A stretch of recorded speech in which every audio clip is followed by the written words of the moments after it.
Bab 81 Lesikin salah paham. Suli menghibur cukup lama baru membuat suasana hati Happy perlahan-lahan berubah stabil. Bibi, aku merindukan ayah dan ibuku, bisakah kamu menghubungi mereka untuk menjemputku? Kedua netra Happy yang basah akan air mata menatap Suli. Suli memandang Happy dengan raut wajah rumit. Meskipun ia tidak tahu mengapa Happy dibawa ke sini, justru ingat orang yang bawa Happy ke sini mengatakan, Happy akan tinggal bersamanya untuk sementara waktu. Kamu bisa melakukan apapun yang kamu ingin terhadapku, tapi kamu harus mengantar Happy pulang, ujar Suli tiba-tiba. Albus Guan sedikit memicingkan kedua netranya, aku membawamu ke sini dan tidak menyentuhmu selama lebih dari sebulan. Jangan-jangan kamu benar-benar berpikir aku takut kamu mati di sini. Suli menggigit bibir merahnya dengan erat dan tidak melontarkan apapun. Kedua netranya penuh dengan tatapan memohon. Karena aku telah membawa gadis kecil ini ke sini, tentu aku memiliki tujuanku.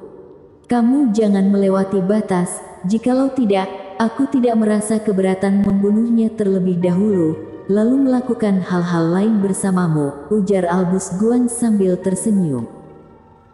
Suli tahu tidak mungkin membuat Albus Guan melepaskan Happy, oleh karena itu ia menyerah untuk memohonnya. Happy, Bibi sedikit lelah dan ingin tidur sebentar, kamu sendiri main dulu di sini. Setelah Bibi bangun baru menemanimu lagi, apakah boleh? Kedua tangan Suli dengan pelan menyentuh bahu Happy, dan berujar dengan lembut. Air mata memenuhi mata Happy, ia sangat takut dengan Albus Guan, juga tidak ingin tinggal di sini sendirian. Bibi, kamu peluk Happy dan tidur bersama, apakah boleh? Happy menatap Suli dengan kedua netra yang basah akan air mata dan berujar. Suli berujar dengan sabar, jika kita semua pergi tidur, nanti ayah dan ibu Happy akan datang menjemput Happy. Bagaimana jika mereka tidak menemukan kita? Apakah ayah dan ibu akan segera datang?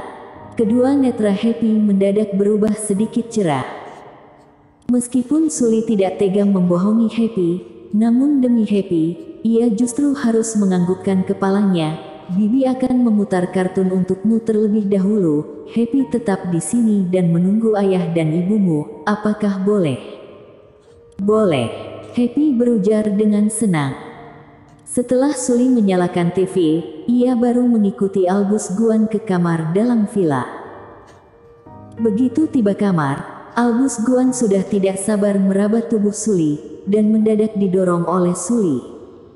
Apa? Kamu masih ingin menolak? Pandangan kejam melintas sekilas di kedua netra Albus Guan. Kedua netra Suli penuh akan air mata, menggigit bibir merahnya dan menatap tajam ke arah Albus Guan. Bukankah kamu memiliki kepercayaan diri yang besar dan menjamin aku bisa jatuh cinta padamu? Jika kamu melakukan ini, bahkan jika aku mati, aku juga tidak akan pernah jatuh cinta padamu. Aku Albus Guan menginginkan wanita seperti apa yang tidak ada untukku. Kamu benar-benar menganggap dirimu penting. Malam ini aku harus menidurimu, jika kamu berani menolak, aku akan membunuh gadis kecil itu, Albus Guan berujar dengan wajah kejamnya. Tang, tang, tang. Pada saat ini, mendadak seseorang mengetuk pintu kamar. Albus Guan mengerutkan kening, makhluk kecil ini sedang cari mati. Usai berujar, ia pergi membuka pintu dengan marah. Albus Guan, kamu jangan gegabah. Jika kamu menginginkanku, aku akan memberikannya kepadamu. Jangan marah pada Happy. Suli terkejut, bahkan mengira Albus Guan akan melakukan sesuatu terhadap Happy. Saat ia hendak akan mengejar untuk menghentikannya, Albus Guan sudah pergi membuka pintu. Bang! Begitu Albus Guan baru saja membuka pintu, ia sudah melihat sosok familiar muncul di depannya, dan tatapan terkejut seketika menghiasi wajahnya. Ia bahkan tidak keburu mengeluarkan suara, pihak lain tiba-tiba menendangnya, tubuhnya terbang tinggi dan jatuh dengan keras di atas meja. Sebotol anggur merah dan beberapa gelas yang diletakkan di atas meja jatuh ke lantai dan hancur berkeping-keping. Bagaimana kalian bisa menemukan tempat ini? Albus Guan tampak ketakutan melihat Charles Ma, dadanya ditendang, bahkan tidak tahu berapa banyak tulang rusuk yang patah karena Charles Ma. Namun pada saat ini, ketakutan di hatinya jauh lebih kuat daripada rasa sakit di tubuhnya. Ia mengetahui dengan jelas begitu Happy diselamatkan, kemungkinan besar ia akan dibunuh. Sully juga terkejut melihat Charles Ma berdiri di depan Albus Guan dan menginjak dadanya. Sejak kamu membawa putrinya pergi, kamu pasti akan mati dengan tragis. Kalian tidak boleh membunuhku, jikalau tidak, keluarga Guan tidak akan melepaskan kalian. Sekujur tubuh Albus Guan tengah gemetar. Adegan Charles Ma membutakan 4 bawahannya di kedai Moonlight masih membekas dengan jelas di dalam ingatannya. Ia yakin Charles Ma benar-benar berani membunuhnya. Pada saat ini, suara dingin muncul dari ruang tamu, pukul ia sampai pingsan dan bawa pergi. Baik, Kak Chen, Charles Ma menjawab dengan hormat. Saat ini, Sully baru menyadari masih ada orang di ruang tamu luar. Charles Ma menendangnya, dan Albus Guan langsung terjatuh pingsan. Dalam rasa terkejut Sully, Charles Ma dengan santai menggendong Albus Guan yang memiliki berat badan 72,5 kg ke atas pundaknya. Lalu berjalan ke tepi jendela, melompat turun dengan orang di pundaknya, kemudian menghilang di malam yang gelap ini. Ayah, Bibi masih di dalam. Ia bermain denganku sepanjang waktu, kita sekarang akan pergi. Aku akan pergi berpamitan dengan Bibi dulu. Happy memeluk leher Jerry Yang dan berujar dengan manis. Mengenai apa yang ingin dilakukan Albus Guan terhadap Sully barusan, Jerry Yang mengetahui dengan jelas. Jika bukan karena takut membuat Happy ketakutan, ia sudah muncul sejak awal. Menghadapi wanita ini, dari lubuk hati Jerry Yang merasa berterima kasih dengannya. Bibi, kamu sudah bangun.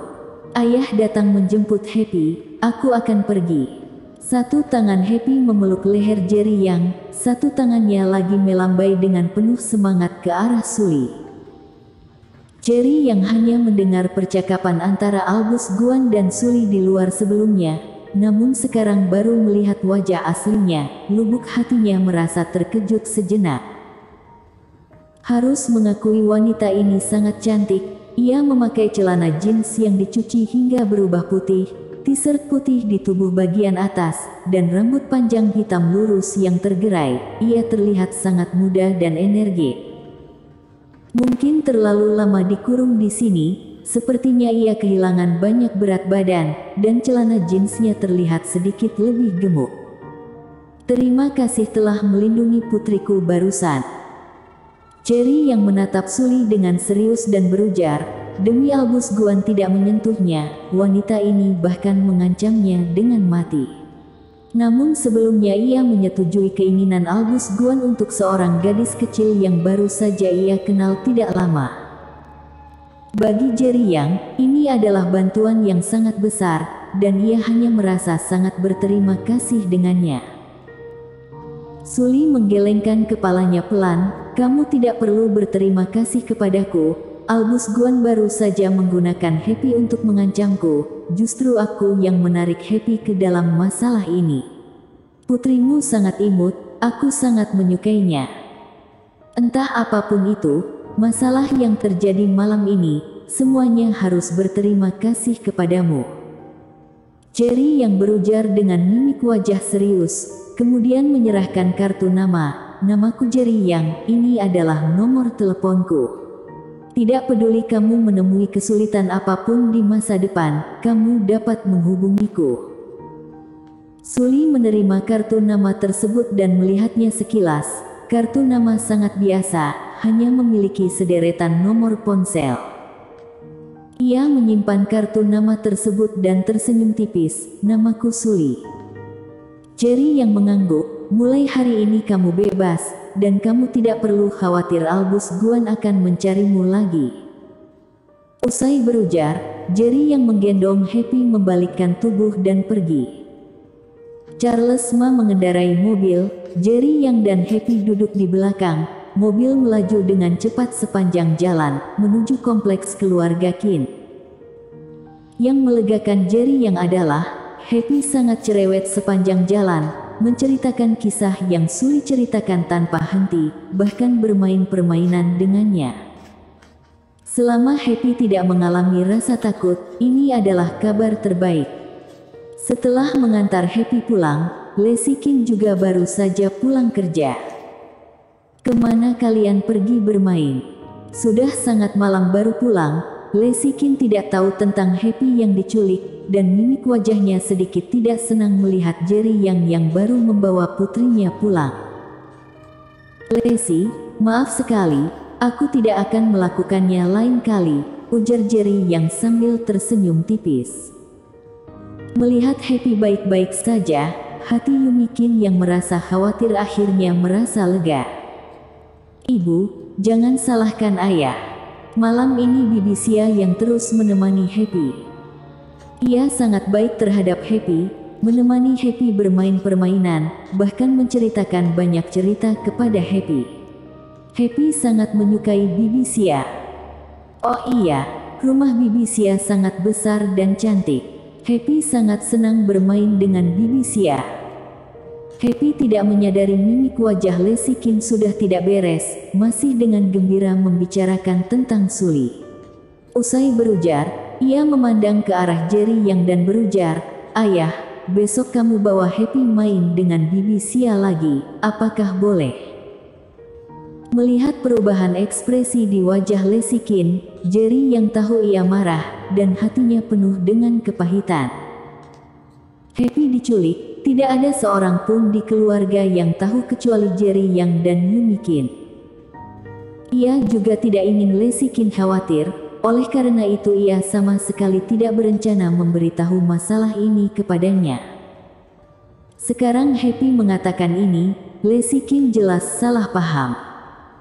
Dasar kamu orang tidak berguna beraninya main-main di luar, benar-benar bukan orang baik, padahal Lacey sangat baik terhadapmu. Yuri Zhou selalu ingin Jerry yang dan Lacey Qin bercerai, bagaimana mungkin ia melewatkan kesempatan bagus ini sekarang?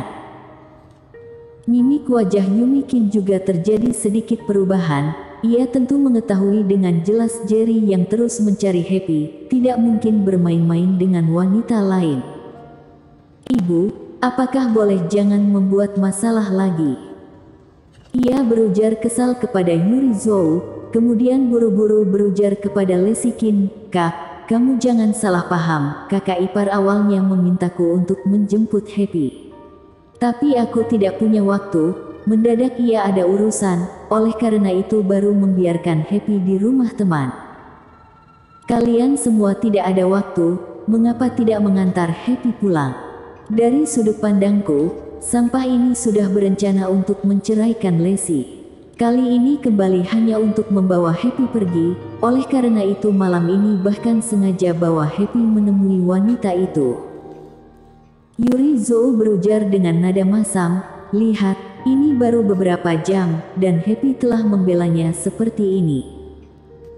Lacey Qin tampak marah, menatap lurus ke arah Jerry yang dengan kedua netranya yang merah, "Beri aku penjelasan." Jerry yang benar-benar tidak menyangka akan disalahpahami oleh Lacey Qin, namun apa yang dikatakan Happy, tidak salah paham justru aneh, dan dengan Yuri Zhou memprovokasi di sebelah, benar-benar mengacaukan masalah. "Lacey, kamu jangan salah paham. Seperti yang dikatakan Yumi, mendadak aku ada urusan, tidak memiliki cara apapun, hanya bisa membiarkan Happy di rumah teman sebentar," ujar Jerry yang dengan sedikit tidak yakin.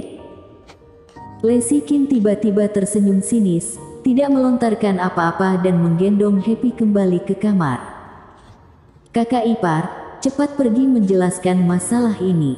Melihat Jerry yang masih berdiri di tempat semula, Yumi Qin buru-buru mendesaknya. Jerry yang menggelengkan kepalanya. Beberapa hal masih belum diselesaikan. Aku merasa tidak tenang, tidak punya waktu untuk menjelaskan sekarang. Aku akan menjelaskan kepada Lacey setelah kembali. Usai berujar, ia pun membalikkan tubuh dan pergi. Charles Ma masih menunggunya di luar. Albus Guan juga ada di tangan mereka. Ia harus pergi ke rumah keluarga Guan sendiri. Bersambung.